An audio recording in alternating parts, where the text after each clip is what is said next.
오늘 우리에게 주시는 말씀은 마태복음 25장 1절에서 13절까지 말씀입니다.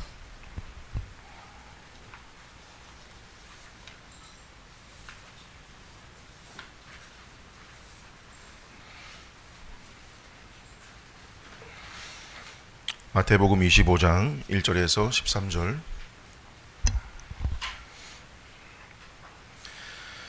하나님 말씀을 들으십시오. 그때의 천국은 마치 등을 들고 신랑을 맞으러 나간 열 처녀와 같다 하리니 그 중에 다섯은 미련하고 다섯은 슬기 있는 자라. 미련한 자들은 등을 가지되 기름을 가지지 아니하고 슬기 있는 자들은 그릇에 기름을 담아 등과 함께 가져갔더니 신랑이 더디 오므로 다 졸며 잘세. 밤중에 소리가 나되 보라 신랑이로다 맞으러 나오라 하매 이에 그 처녀들이 다 일어나 등을 준비할세. 미련한 자들이 슬기 있는 자들에게 이르되 우리 등불이 꺼져가니 너희 기름을 좀 나눠달라 하거늘 슬기 있는 자들이 대답하여 이르되 우리와 너희가 쓰기에 다 부족할까 하노니 차라리 파는 자들에게 가서 너희 쓸 것을 사라 하니 그들이 사러 간 사이에 신랑이 오므로 준비하였던 자들은 함께 혼인잔치에 들어가고 문은 닫힌지라. 그 후에 남은 처녀들이 와서 이르되 주여 주여 우리에게 열어주소서. 대답하여 이르되 진실로 너희에게 이르노니 내가 너희를 알지 못하노라 하였느니라. 그런즉 깨어 있으라. 너희는 그 날과 그 때를 알지 못하느니라.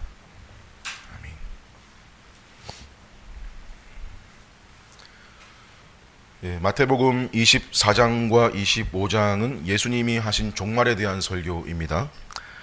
24장 3절에서 제자들이 던진 질문에 대한 답변으로 설교가 시작됐고, 특히 24장 32절부터는 여러 가지 비유들을 들어서 예수님이 자신의 재림에 대해서, 특별히 그 재림의 때와 시기 문제를 다루시고요. 동시에 그 날을 기다리고 준비하는 성도들의 태도와 또 자세에 대해서 말씀을 하시는 중입니다. 우리 지난 시간 여러분 성경에 표시도 했는데 핵심은 36절. 그 날과 그 때는 아무도 모른다. 아버지가 결정하실 영역이다. 그러므로 너희는 일상이라는 틀 속에서 뭘 하라고 말씀하셨었냐면 42절에 깨어 있어라. 44절에 준비하고 있어라. 요 사이사이에 무화과 나무 비유, 노아 홍수의 비유, 밭 가는 남자들과 맷돌질 하는 여자들 비유, 그리고 도둑 비유가 있었죠. 그래서 깨어 있어라는 것과 준비하고 있어라,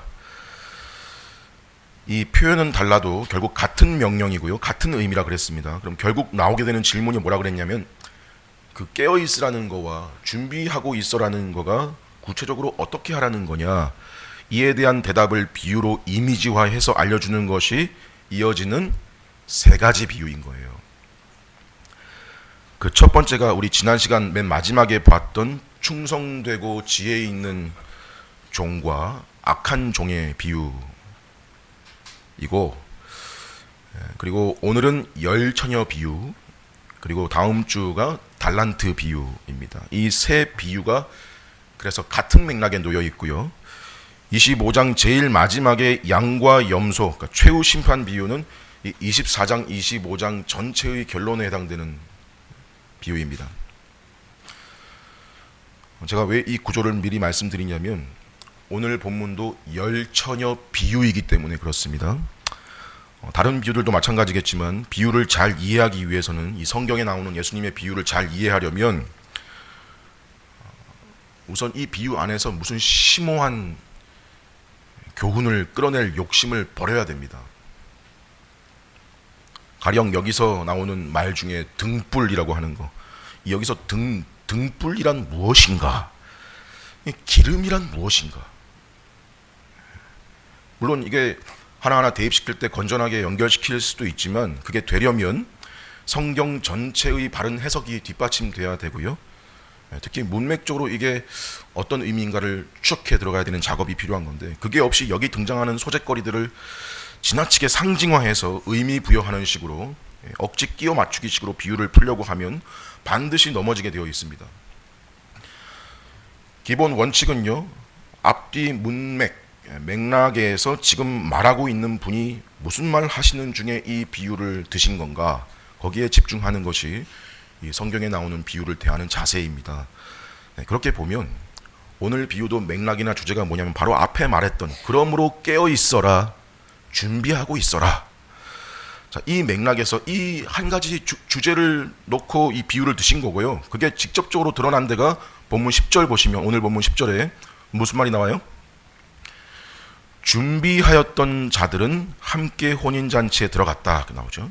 13절 보시면 그런즉 깨어 있어라, 단도직입적으로 말씀하시는 거예요. 깨어 있어라, 너희는 그 날과 그때를 알지 못한다. 앞에서 하신 강조가 그대로 반복인 거죠. 그래서 이 열처녀 비유도 바로 앞의 비유, 충성되고 지혜로운 종과 악한 종 비유처럼 깨어 있어라, 이 주제인데, 첫 번째 앞의 비유에서는 그게 구체적으로 어떤 이미지였냐면, 충성되고 지혜로운 종이 주인이 자기한테 맡겨놓고 집에 없을 때 그 집 사람들에게 때를 따라 양식을 나눠주는 이미지로 깨어 있는 거, 준비하는 게 뭔지를 알려주신 거라면, 오늘 이 열처녀 비유 버전에서 깨어 있는다는 건 10명 중에 슬기로운 5처녀처럼 등불을 밝힐 기름을 준비하는 이미지로 소개를 하시는 겁니다. 그래서 1절 시작이 그때에 라고 시작하는데, 이 그때라는 지점이 앞의 비유와 같은 때임을 말하는 거예요. 똑같이 이어지는 비유라는 거예요, 그때라는 게. 앞의 비유에서 맡기고 집을 떠났던 주인이 예상치 못한 중에 온 때와 같은 때, 즉 예수님의 재림의 때를 말하는 것인데, 다른 점이라면 잘 들어보세요. 앞의 비유에서는 집 주인이 예상보다 빨리 왔다는 거고요. 집 주인이 예상보다 빨리 왔다. 오늘 비유에서는 신랑이 예상보다 늦게 왔다는 거예요. 그래서 항상 재림의 때와 시기 문제에서는 이 두 교훈이 겹칩니다. 하나는 예수님이 너가 생각하는 것보다 훨씬 빨리 오실 수도 있다라는 거고요. 또 하나는 예수님이 너가 생각하는 것보다 훨씬 더디 늦게 오실 수도 있다라는 거예요. 이 두 상황이 성도에게는 다 요구되는 겁니다.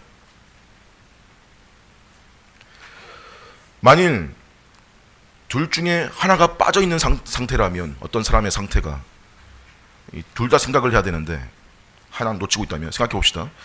예상보다 빨리 오실 수 있다라는 교훈은 특히 누구한테 필요하냐면, 예수님이 계속 안 오시는 거 보니까 아직 오실 때가 아닌가 보다, 오시려면 아직 멀었다라고 생각하는 사람들에게 일 것이고, 앞에서는 이런 부류를 가리켜서 여러분 악한 종이라고 그랬어요. 또 한편으로 너가 생각하는 것보다 예수님이 더디 오신다는 건 누구한테 필요한 교훈이겠어요? 그 기다리는 기간이 짧을 거라고 여기고 행동하는 사람들에게이겠죠. 바로 오늘 비유가 이 두 번째 경우에 해당하는 건데, 오늘 열처녀 비유에 등장하는 사람들 중에 이런 부류에 해당하는 사람들을 가리켜 표현한 것이 2절에 나오기를 그 중에 5은 미련하고입니다. 미련하다라는 표현을 씁니다. 앞에서는 더디 오실 것이다 생각한 사람에게는 악한 종이라 그러고, 여기 이 지금 오늘 비유에서는 미련하다라는 말을 쓰세요. 성도는 이 둘 중 하나에 빠지는 게 아닙니다. 악한 종, 미련한 처녀가 되지 않고, 때와 시기에 집착하지 않고, 일상에서 주인이 맡겨준 일을 성실하게 감당하는 충성되고 지혜 있는 종이고, 또 오늘 비유로 치면 5은 슬기 있는 자라, 슬기 있는 자이어야만 하겠죠. 슬기 있는 자라고 합니다. 앞의 비유에서 충성되고 지혜 있는 종, 여기 슬기가 그 지혜와 원어가 같습니다. 지혜로운, 현명한, 이런 뜻이에요. 오늘 비유는 열처녀 이야기인데, 한쪽 5은 미련하다, 또 한쪽 5은 슬기롭다. 그렇게 평가되는 기준이 무엇인가 하면 3절과 4절에서 미련한 자들은 등을 가지되 기름을 가지지 아니하고 슬기 있는 자들은 그릇에 기름을 담아 등과 함께 가져갔다. 자, 이 점에서 신랑을 맞이할 합당한 준비가 되었냐 아니냐의 기준의 핵심이 뭐로 제시되고 있냐면 기름을 준비했냐 준비하지 않았냐에 있다는 거예요. 이건 이 비유를 지금 사용하시는 예수님이 당시 유대인들이 다 알만한 이야기를 하신 건데, 유대인들의 결혼 풍습에 대해서 지난 시간에 말씀을 드렸죠. 결혼식을 2번에 걸쳐 하는데 첫 번 결혼식을 신부 집에서 하고 그 후에 1년이나 그 이상의 기간 동안 신랑이 아버지의 집에서 아버지 통제 아래 신혼집을 마련하고, 아버지의 허락이 떨어지면 신부를 데리러 가는데 이 풍습이 그래요. 밤에 갑니다. 밤에 갈 때, 신부집 갈 때 그 신랑의 형제들이나 친구들이 신랑 들러리로 동행을 해서 가면 신랑이 오늘 온다라는 그 급한 소식을 들은 신부의 들러리들이 저녁 무렵부터 준비를 하고 그 신랑 일행을 맞이하러 나가는 거예요. 밤에 이렇게 하려면 횃불이든 등불이든 불을 밝히는 것이 필수겠죠. 근데 그래서 그들의 역할이 그 신랑 일행을 맞이해서 신부의 집까지 안내하고, 더 나아가서 그 신부와 신랑이 함께 신랑의 집으로 가는 것까지를 안내해주는 그런 역할을 하고, 마지막에는 그 신랑 집에서 치러지는 혼인잔치에도 함께 참여하게 되는 겁니다. 신랑이 밤에 오는 건 알지만 정확하게 언제 도착할지는 알지 못하는, 그래서 신랑이 올 것을 대비해서 여분의 기름이 필요하다는 것은 어느 정도의 상식입니다. 근데 예수님이 비유에 등장시킨 신부의 들러리들 격인 이 여인들 중에는요, 여유분의 기름을 준비한 자들도 있고 그렇지 않은 자들도 있었다는 겁니다. 기름을 준비한 자들은 지혜롭고 슬기롭고 현명한 자들이었고, 그렇지 않은 자들은 미련한 자로 규정하십니다. 들으면 다 알만한 이야기죠. 근데 거의 항상 문제는 신랑이 더디 온다는 겁니다. 근데 또 어떤 때는 더디 올 거라고 예상했다가 갑자기 이런 시간이 닥친 경우도 들어봐서 긴장을 늦출 수가 없기도 하고, 근데 이 내용에서, 이 비유 내용에서는 또 더디 오니까 어떻게 했대요? 졸기도 하고 졸다가 자기도 하고 그랬다는 거죠. 여기서 흥미로운 것이 신랑을 기다리다가 졸며 잔다는 것을 지금 우리 주님이 부정적으로 말씀하신 게 아니라는 사실입니다. 자, 이 비유 전체를 포괄하는 주제가 깨어 있어라니까 하셨으니까 졸고 잔다는 건 부정적인 거 아닌가, 나쁜 거 아닌가 생각하기 쉬운데 5절 한번 보세요. 뭐라고 나오냐면 신랑이 더디 오므로 다 졸며 잘세. 다라는 말은 미련한 처녀들만이 아니라 슬기로운 처녀들도 다 함께 졸며 잤다는 거잖아요. 그러니까 깨어있으라를 생각하면 미련한 처녀들은 자고 있었고 슬기로운 여인들은 깨어있었다, 그래야 맞는 것 같은데, 뜻밖에도 10명이 다 졸았다고, 다 잤다고 하신 거죠. 뭘 알 수 있냐면 주님이 깨어있으라라고 하신 그 말씀이 단순히 졸고 잔다는 거와 연관 지으신 게 아니라는 겁니다. 또 이런 말 들으면서 졸고 자는 게 무조건 나쁜 건 아니구나, 괜찮은 거구나, 이런 식으로 또 말씀을 끌어가시면 안 되는 거예요. 성경이 조는 거 괜찮다고 그랬어 이러시면 안 되죠. 성경 다른 곳에서는요, 영적으로 잠자는 것에 대해서 부정적으로 말하는 데가 훨씬 많습니다. 자, 이건 이 비유에서 강조점이 졸고 자는 걸 두고 뭐라 한 게 아니라는 말이에요. 그냥 밤에 기다리다가 피곤하니까 신랑이 늦게 오니까 똑같이 존 거고, 졸다 보니까 잔 건데 같이 졸고 잤는데, 근데 결정적으로 차이가 어디서 나타나요? 신랑이 왔을 때, 신랑이 등장했을 때인 거예요. 6절에 보라 신랑이로다 맞으러 나오라 알리는 큰 소리 들리고 깼을 때 다 같이 바로 깨서 맞을 채비를 했겠죠. 근데 어째요? 다섯은 등에 불을 켤 수 있었고 다섯은 그러지 못했다는 거죠. 결국 문제의 핵심은 졸거나 잔 것에 있는 게 아니고 기름을 준비했냐 안 했냐에 초점이 있는 거고요. 시종일관. 신랑이 왔다는 소리에 깨보니까 자기가 준비가 안 된 줄을 비로소 안 미련한 다섯이 지혜로운 다섯 처녀에게 뭐라 그래요? 8절에 내 등불이 꺼져간다. 내가 준비가 좀 안 됐다. 네 기름을 내게 좀 나눠주라. 자, 이 여인들은 신랑이 오지 않는다고 생각한 것도 아니고요. 올 거를 알고 있었고요. 자기 딴에는 준비가 됐다고 생각했을 거고, 그래서 이들의 문제는 신랑이 더 늦을 수도 있을 것이라는 사실을 생각하지 않은 것이고, 더디 오실 것을 알고 준비해야 할 것, 기름이 준비되지 않은 것이죠. 그럼 그냥 좀 생각해 보면 나눠줄 수도 있잖아요.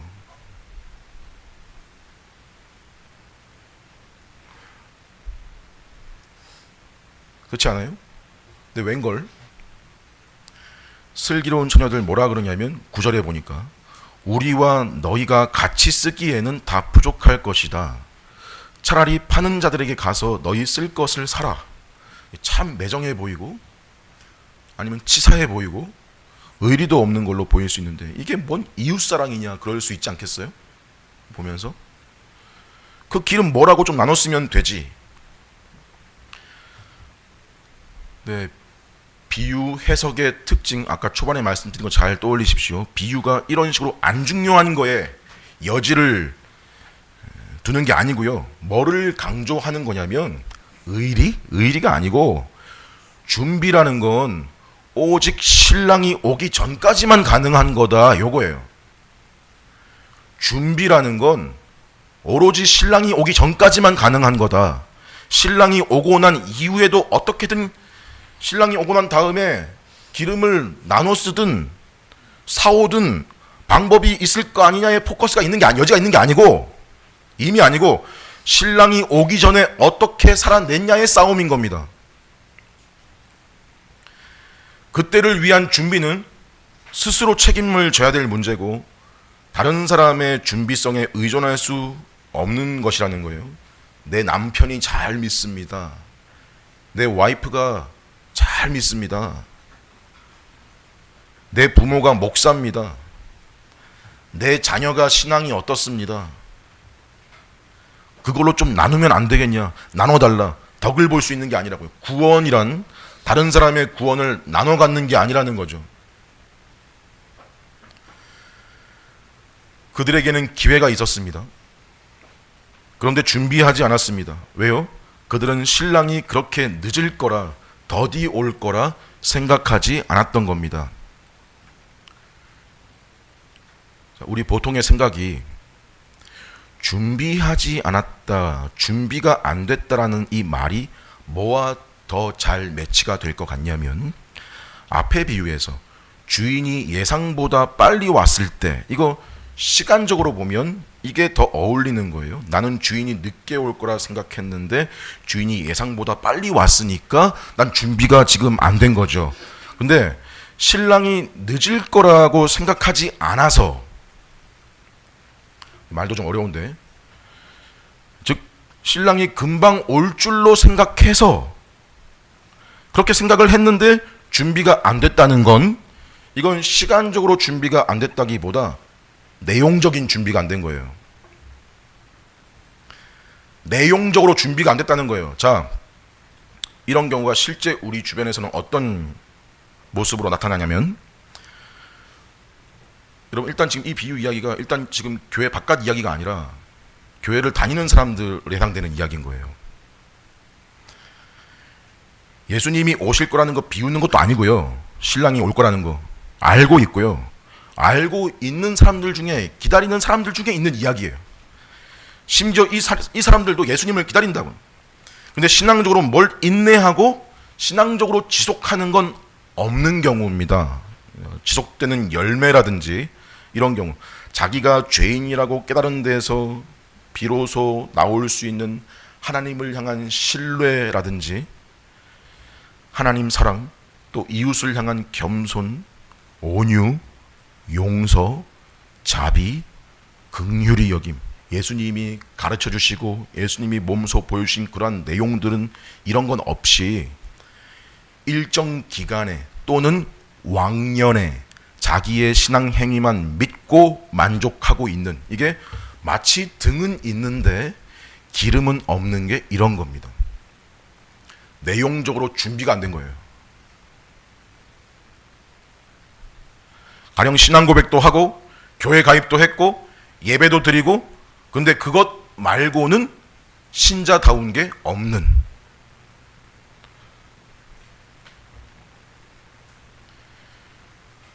여러분 이런 상태가 참된 믿음을 가진 신자들한테도 일시적으로 나타날 수 있는 모습이지만, 지금 말씀드리는 차원은 애초에 하나님의 백성이었던 적이 없는데 자기는 하나님의 백성이라고 말하는 사람에 대해서 하는 말이에요. 애초에 하나님 백성이었던 적이 없는데 하나님 백성의 무리 속에 표면적으로 있어 보였던 사람을 말하는 거예요. 이게 예수님을 거부했던 외식하는 서기관과 바리새인들에게 매우 두드러진 모습이었잖아요. 근데 예수를 믿는다는 사람들 중에도 이게 뭐냐면 별 다른 준비 없이, 열매 없이, 내용 없이 시간을 보내면서 자기는 충분히 괜찮다고 준비됐다고 여기고 있는 사람들. 그러면서 또 하는 말은 뭐냐면 빨리 안 오시나? 오시면 맞이하면 되겠지. 여러분 이런 사람들에게는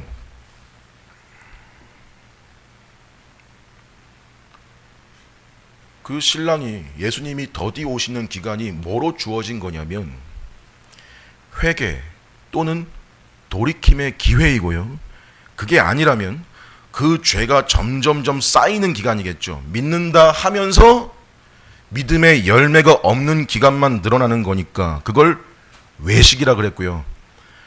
이런 사람들은 예수님이 오시는 징조가 모든 사람에게 보여져 알게 될 때 자신들의 기름이 부족하거나 없다는 것을 심각성을 그제서야 깨닫지만 그때는 이미 어쩔 수가 없습니다.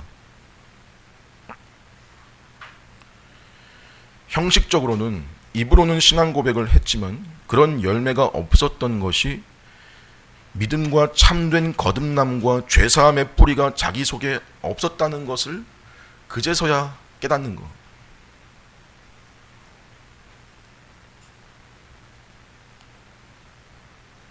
알게 되는 거.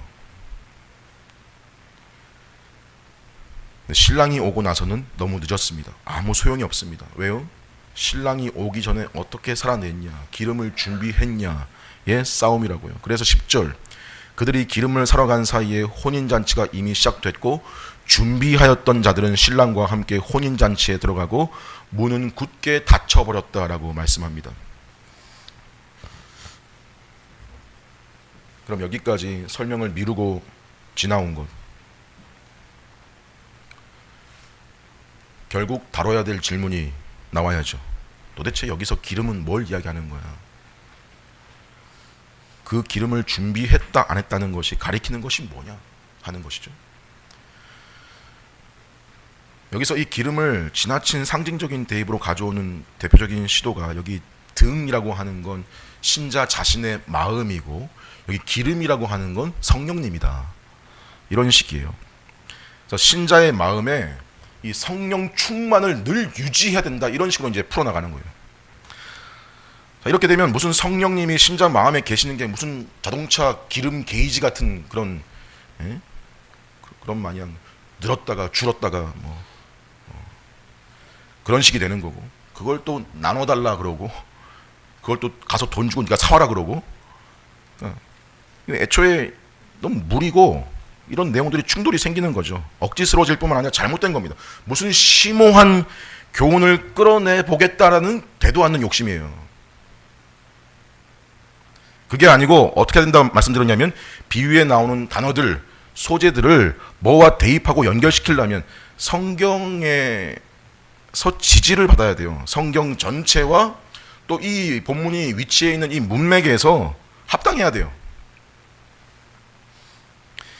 이에 여기서 등불이 뭐며 기름이 뭐며 성경 전체를 근거로 해서 구약에서 어디 가져올 수 있고 신약에 어디 정당하게 가져올 수 있겠지만, 우리 오늘 이 시간 가장 가깝게 그냥 오늘 본문 안에서 그 힌트를 찾을 수 있는 데가 바로 11절 12절입니다. 같이 한번 읽어보겠습니다. 11절 12절 시작.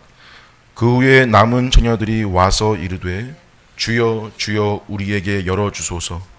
대답하여 이르되 진실로 너희에게 이르노니 내가 너희를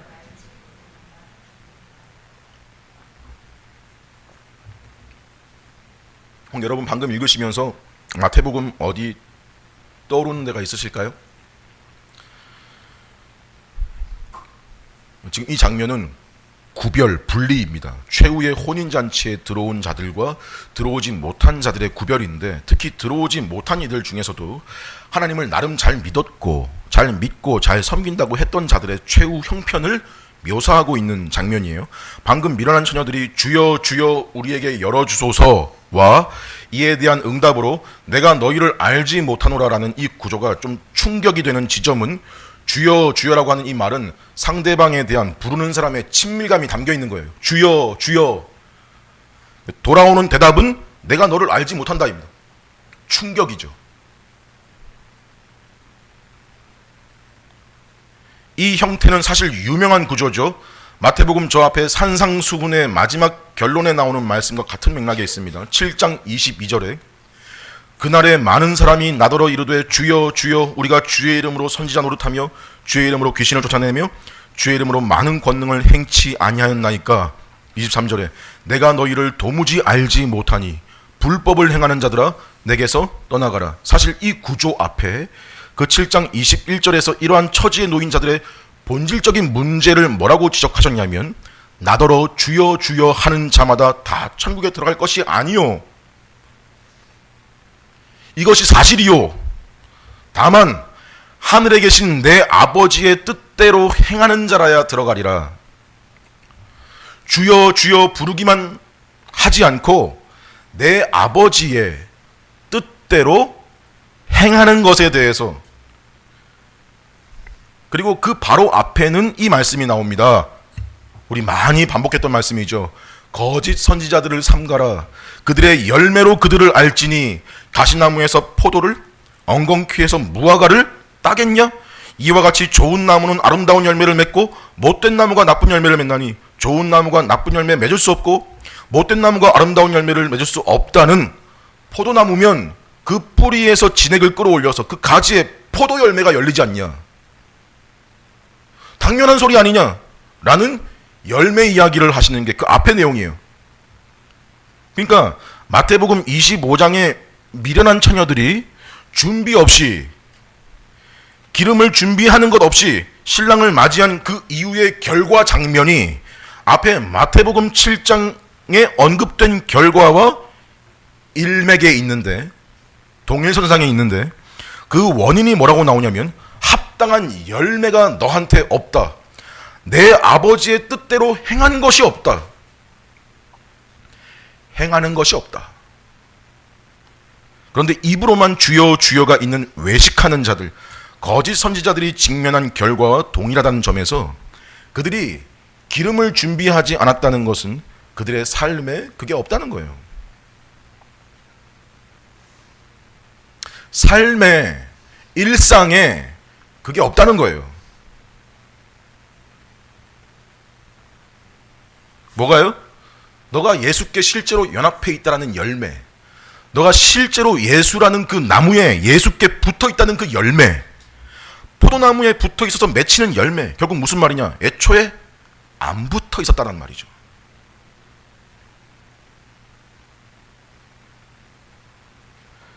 또는 아버지의 뜻을 행함, 여러분이 믿음 가진 성도시라면 여러분 일상에서 주님 기다리시면서 기름을 준비한다는 건 다른 게 아니라 삶에서 이걸 나타내며 살아야 된다는 겁니다.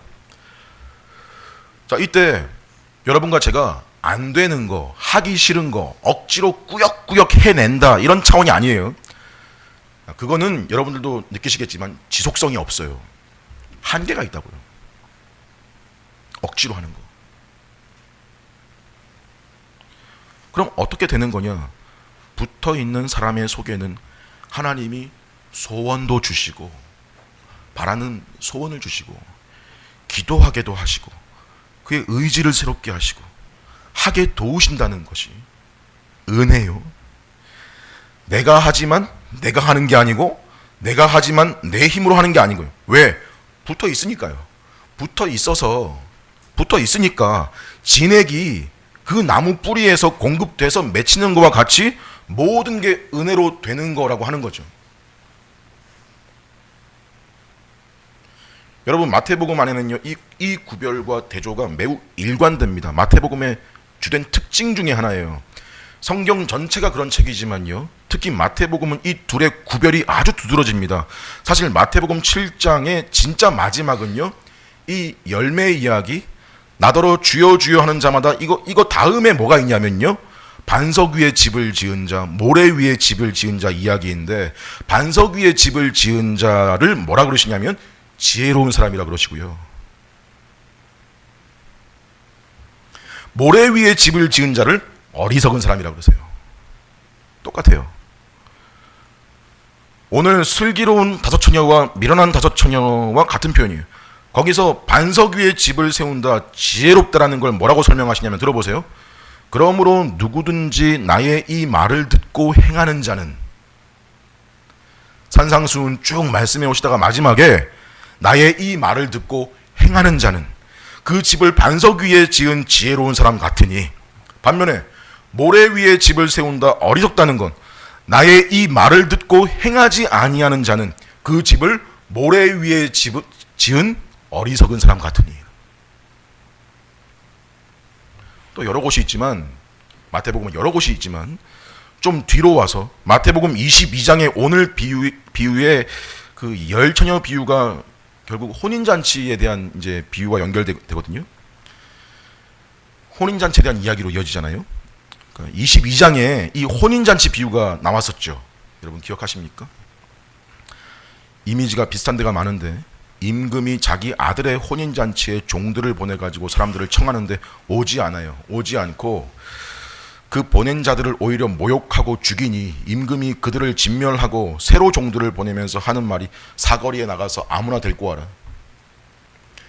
그래서 사람들이 혼인잔치의 장소에 모였는데 거기 어떤 사람이 있었냐면 예복을 입지 않은 사람이 있었다.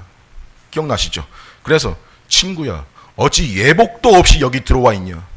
네가 왜 준비될 것이 없고 예복도 입지 않고 여기 와 있냐? 이때 그가 정죄받은 입지 않았다라는 예복이란 뭐를 가리킨다고 했는지 기억하십니까? 신약 곳곳에 성도의 특징으로 하신 말씀이 그리스도로 옷 입었다, 옛사람과 그 행위를 벗어버리고 새 사람을 입었다. 그리고 요한계시록 19장 8절에 결정적으로 어린 양의 혼인잔치에서 신부인 성도들에게 하실 말씀이 그에게 빛나고 깨끗한 세마포 옷을 입혀라. 이 세마포 옷은 성도들의 옳은 행실이로다. 그죠? 내가 예수님의 죽으심과 장사되심과 부활하심에 연합된 사람이어서 내가 그 나무에 접붙여져서 뿌리로부터 받아먹는 진액이 달라진 내 생각, 내 사고방식, 우선순위, 그럼 내 성품, 내 언어, 태도, 뭔가를 결정 내리는 방식과 기준, 처신 등등 내가 그분께 붙어 있음으로 인해서 맺어진 열매들인데, 이게 혼인잔치에서 판단되는 예복이고 또한 그 사람이 그때를 위해서 준비한 기름인 겁니다.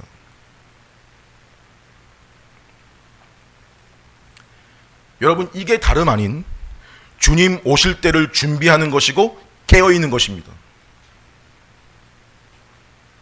잠을 안 자고 버틴다 이런 차원이 아닌 거예요. 뜬 눈으로 밤을 지새운다 이런 의미 아닙니다. 그래서 마지막 13절, 그런즉 깨어 있어라, 너희는 그 날과 그 때를 알지 못하느니라가 다시 결론으로 강조되는 거예요. 정리하자면 오늘 열처녀 비유에서 깨어 있으라는 건 신랑을 맞이할 기름을 충분히 준비하라는 것이고, 그죠? 그럼 기름을 준비한다는 건 그리스도를 받아들여서 그분에게서 흘러오는 모든 좋은 것들을 공급받아 그 공급받은 자답게 살아가는 것.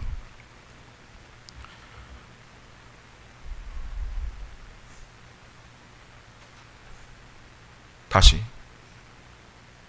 그리스도를 받아들여서 그분에게서 흘러오는 모든 좋은 것들을 공급받아 그 공급받은 자답게 살아가는 것. 온전치 않아도, 완벽하지 못해도,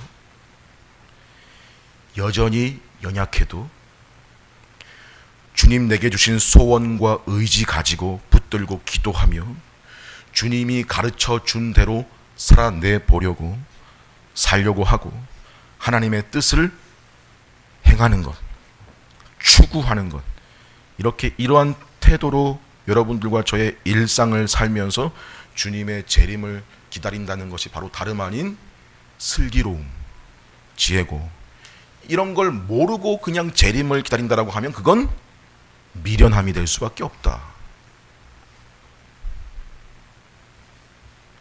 어리석다,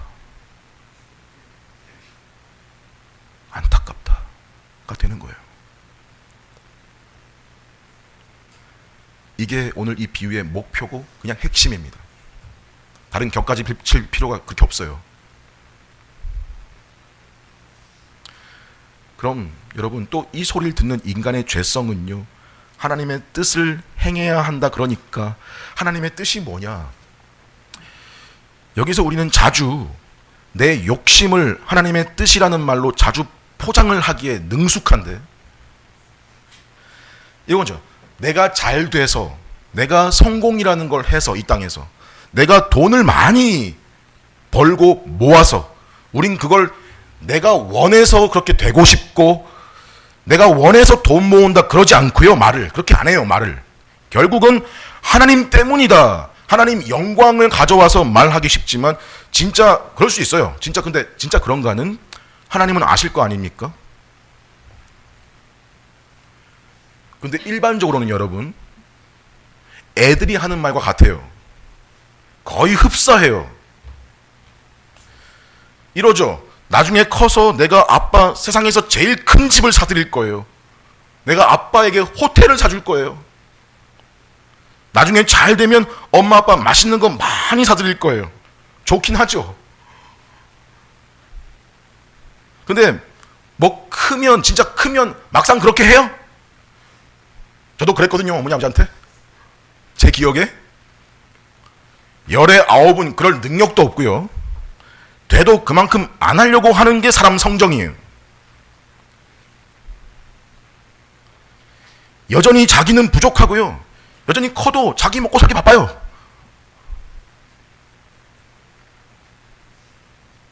하나님께 대해서도 뭐 잘 되면 하나님 위해서 일하고 좋지 않냐 그러는데 대개는 여러분 그렇게 흘러가는 거예요. 우리 인간의 성정만 보고 역사만 봐도 알 수 있는 거예요. 그래서 집을 사주겠다, 호텔을 사줄 거다, 그 생각은 갸륵하고 기특하나 당장 부모님의 간절한 뜻과 바람은 뭐예요? 야, 그냥 지금 네 옆에 있는 동생한테나 잘해.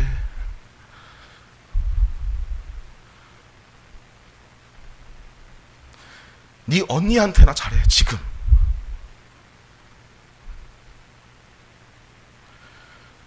성경은 먼저 네 옆 사람한테나 잘해라. 옆 사람한테부터 잘해라. 지금 네 옆에 사람한테 먼저 좀 친절해라. 따뜻해라. 그게 네 이웃을 네 몸과 같이 사랑해라 이거든요. 기름을 준비한다는 건 여러분 거창하거나 큰 게 아니란 말입니다.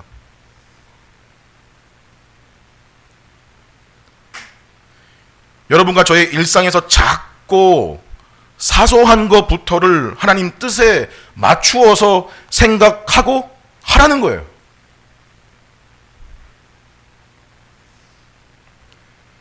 그게 지금 우리 다음 시간에 볼 이 25장 제일 마지막 본문의 양과 염소 비유에서 심판대에서 주님이 하시는 말씀이 그거거든요. 우편에 있는 양들에게 말씀하시기를 너희가 내게 긍휼을 베풀었다, 내게 자비를 베풀었다, 내가 헐벗을 때 옷을 입혀줬고 목마를 때 물을 줬다. 우리가 주님께 그러한 적이 없는데요? 언제 우리가 그랬습니까? 여기 네 형제 중에, 여기 내 형제 중에 지극히 작은 자, 소자 하나에게 한 것이 곧 내게 한 것이다.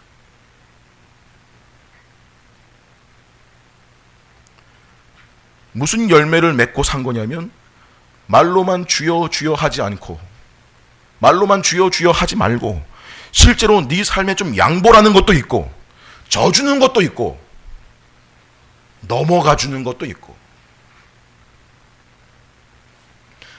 한번 눈 감아주기도 하고, 나한테 이랬어? 이랬다고 너도 똑같이 당해봐라 그러지 말고, 자기 것, 네 것 모으는 데에만 급급하지 말고, 인색하지 말고, 베풀 줄도 알고 좀 그래야 되지 않겠냐. 왜 내가 그래야 되는데?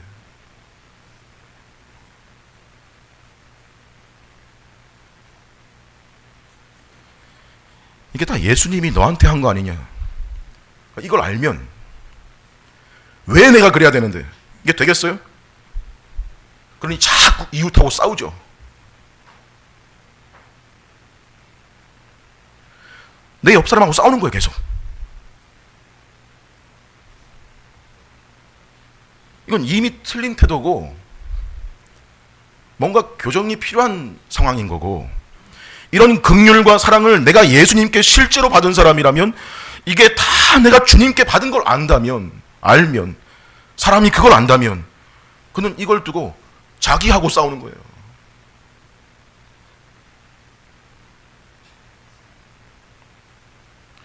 여러분 지금 이런 설명에 동의가 되시고 이런 모습이기를 여러분 마음 깊은 곳에 진정 원하시는 게 있다면,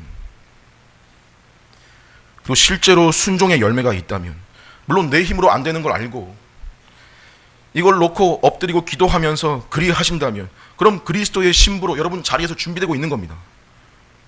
준비되시고 있는 거예요. 신랑을 기다리는 신부의 모습입니다. 오늘 비유에서는 신부가 아니라 들러리라 그랬지 않냐. 우리는 들러리 아니냐. 비유를 또 그런 식으로 이상하게 보는 거고, 중요한 건 결론적으로 다 혼인잔치에 참여했다는 거고요. 참여한다는 거고, 다 신부로 참여하는 거예요. 다 신부면 그거 너무 많지 않나?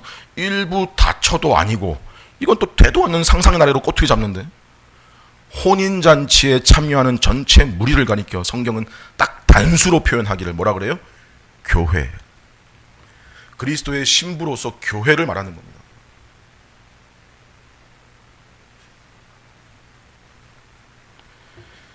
결국 사도 바울도 에베소서 5장에서 남자와 여자의 결혼 설명하면서 뭐라고 했냐면, 자기가 단지 지금 결혼 관계를 말하는 게 다가 아니라 뭐라 그래요? 이 비밀이 크도다. 나는 그리스도와 교회에 대하여 말하노라 라고 5장 32절에서 말합니다. 여러분, 신앙생활이라는 게 결국 뭐로 집약되고 뭐로 귀결되냐. 여러분과 저의 종교생활, 의식 참여, 헌금 생활, 교회에서의 위치, 업적, 뭐 그런 것도 중요하면 중요합니다. 비하할 생각 없습니다. 중요합니다. 헌데 더 본질적인 것은 옆에 사람한테 잘하시는 겁니다. 옆에 사람한테 잘하시는 거예요. 잘 하려고 하는 거예요.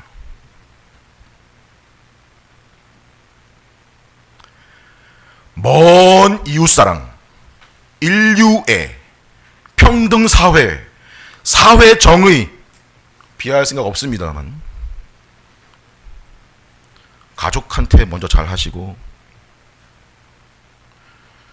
여러분 이 땅에서 머리 되신 주님 아래 한 몸 이루는 교회의 형제 자매들한테 먼저 잘 하려고 하십시오. 그곳에서, 여기서부터 잘 하는 것이 기름을 잘 준비하는 것이고요, 지혜로움이고 슬기로움이고 복된 것입니다. 이런 건 없이, 이런 거에 관심을 기울이지 않은 채 그저 교회 환경에 적응한 상태, 교회 환경에 익숙한 상태, 나름의 익숙함, 나름의 유익을 얻고 나름 열심을 내는 거, 이거 뭐예요? 등만 있고 기름은 준비되지 않은 미련함입니다. 주님을 맞을 준비가 되어 있지 못한 상태인 거고요. 지금 만약에 오늘 오신다고 치면 놀라 자빠질, 좌절할 상태인 거예요.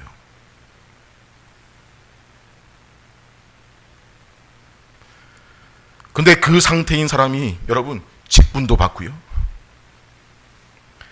집사도 되고 심지어 목사도 되고 그런 경우가 적지 않아 가지고, 그래서 성경에 직분자들 세울 때 그 조건에 자기 집을 잘 다스리는 자를 아주 중요하게 따졌던 겁니다. 뭐예요? 사소한 것, 작은 것부터 잘해야 큰 것도 맡길 수 있고 할 수 있다는 당연한 원리 때문입니다.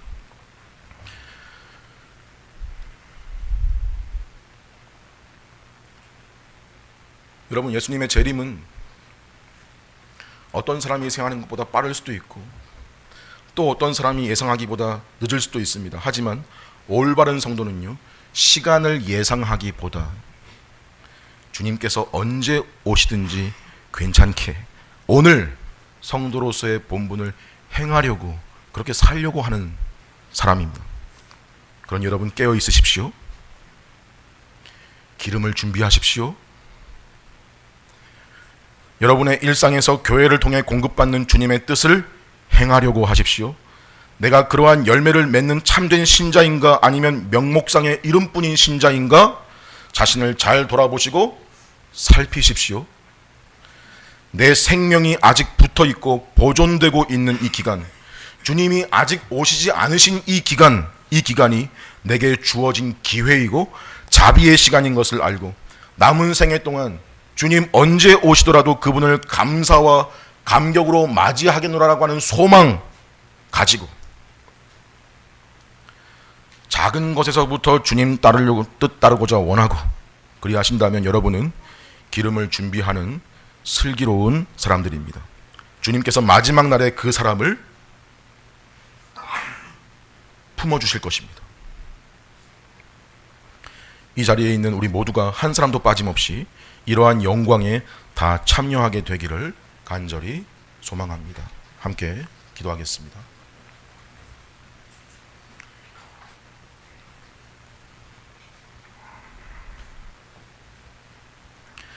하나님 아버지, 은혜를 감사합니다. 말씀을 통해 하나님의 뜻을 듣고 깨닫게 하심 감사합니다. 예수님의 재림을 기다리는 우리의 모습이 어떠해야 하는지 들었으니 저희들의 삶이 등불에 기름을 준비하는 슬기로운 처녀들 같이 다시 오실 주님 소망하며 마땅히 가져야 할 준비를 행하는 깨어있는 삶이게 하옵소서. 우리의 가정과 교회와 또 세상의 모든 현실 속에서 하나님을 신뢰하고 참으로 내가 그리스도께 연결되고 붙어 있다는 열매들이 저희의 일상에서 작은 것에서부터 나타나서 이 자리에 있는 우리 모두가 나의 생을 마치는 순간에 혹은 주님이 다시 오시는 때에 아멘 주 예수여 어서 오시옵소서라고 감격하며 주님을 맞이하는 자들이게 하옵소서. 예수님의 이름으로 기도합니다. 아멘.